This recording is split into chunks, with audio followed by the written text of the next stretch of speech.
Hello दोस्तों, Dilip Hindi short and classes में आपका हार्दिक स्वागत है।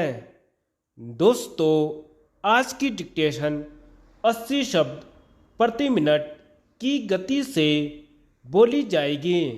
डिक्टेशन स्टार्ट करते हैं 5 सेकंड बाद। साथियों, यह बात निश्चित है कि आज की इस प्रजातांत्रिक व्यवस्था की कई मर्यादाएं हैं। जैसे जैसे मैं विचार करता हूँ वैसे वैसे मुझे यह स्पष्ट दिखाई देता जाता है कि इसका आज का स्वरूप यदि इसी तरह चलता रहा तो उसमें लाभ के स्थान पर हानि ही अधिक होगी। आज इस विज्ञान के युग में यह बहुत कुछ जीर्ण शीर्ण हो गया है, काल से परे हो गया है। इसको जड़ मूल से बदलना ही होगा। इसका स्वरूप हमने पश्चिम से लिया है।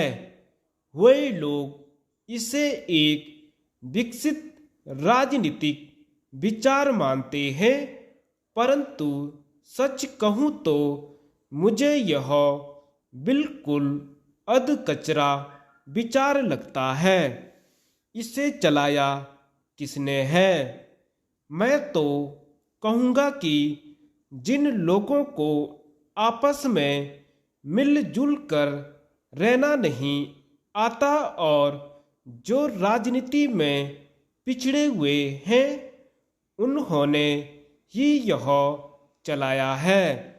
यूरोप में भी लोगों के बीच आपसी खींचतान चली और बाद में स्वयं के द्वंद्व युद्ध में उन्होंने धीरे धीरे पूरी दुनिया को झोंक दिया, राष्ट्र स्थापित किए और सिर्फ एक यांत्रिक औपचारिक लोकतंत्र खड़ा कर दिया। क्या यह विकसित राजनीति है? बिल्कुल नहीं। इसमें तो बहुत कुछ शोधन और परिमार्जन करना होगा। यदि सही अर्थों में प्रजातंत्र लाना है तो केवल हमारे देश में ही नहीं, सारी दुनिया के प्रजातंत्र का आज का पूरा स्वरूप ही बदलना होगा।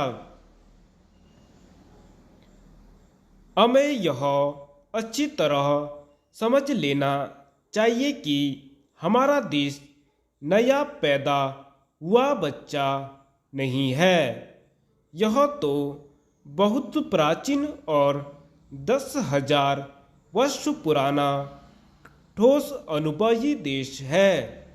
वेदों के समय से लेकर एक स्वस्थ सुनिश्चित संस्कृति अनवरत यहाँ फलती फूलती रही है। आज जिसे हम राजकीय स्वतंत्रता कहते हैं, वैसी स्वतंत्रता एक राष्ट्र के रूप में हमें सदैव मिली है। लेकिन इस अनुभव के कारण हम बहुत ज्ञानी हैं ऐसा मानने की कदापि आवश्यकता नहीं है। यद्यपि पश्चिम के राष्ट्र विज्ञान के मामले में पिछले 200-300 वर्षों में बहुत आगे बढ़ गए हैं, वहाँ विज्ञान का बहुत अधिक विकास हुआ है। इसलिए जहाँ तक विज्ञान का संबंध है, उसमें हमें उनसे बहुत कुछ सीखना है। विनम्रता के साथ जो भी सीखने योग्य हो वह सीख लेने की हमारी तैयारी होनी चाहिए। परंतु मैं यह कहना चाहता हूँ कि समाजशास्त्र के संदर्भ में यूरोप और अमेरिका से सीखने के लिए बहुत अल्प है। वे लोग हमसे बहुत कुछ सीख सकें। इतना अनंत अनुभव भंडार हमारे समाज में भरा पड़ा है। धन्यवाद।